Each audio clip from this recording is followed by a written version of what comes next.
This would be an overview of the sum total of work I did for the course Research Methods in IT, including the research paper which was done in partial fulfillment of the aforementioned course. I look to briefly introduce the topic and the subtopic at hand, just for a little bit of context, and thereafter dive right into the material. As you can see already, the topic itself is on the Internet of Things, and more specifically on data security and privacy concerns. Now, that out of the way, I believe the presentation is sufficient enough in content to explain everything that's entailed in the paper. However, it would be wiser to look at the paper itself, and that's exactly what we're going to do.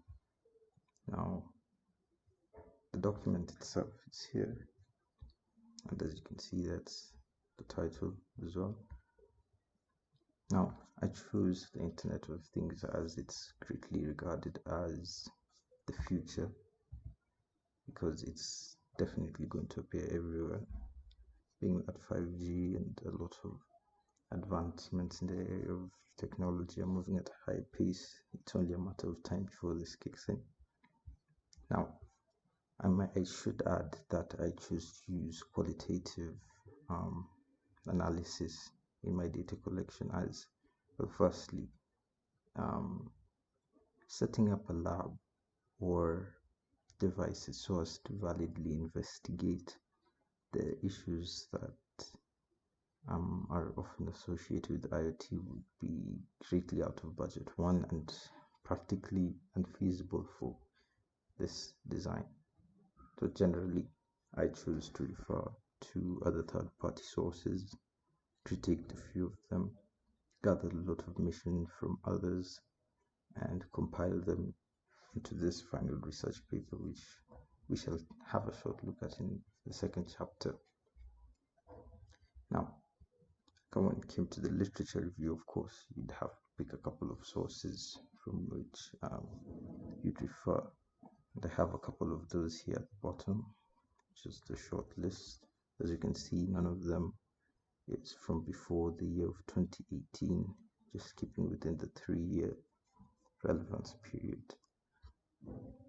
However, there are some issues I did find in a couple of those papers, such as having a little shallow information or others taking a completely biased stance.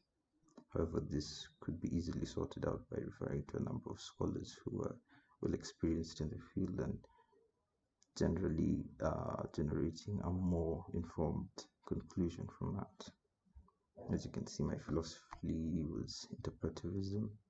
Clearly, it's the only practical use for this case in the very least, and I chose to pick that out. And as you can see, for sanity's sake, I included a reference that further goes on to mention just how it works. Now, the data collection tools are pretty simple. Just read through the data, analyze, reference, come up with a conclusion to support my argument.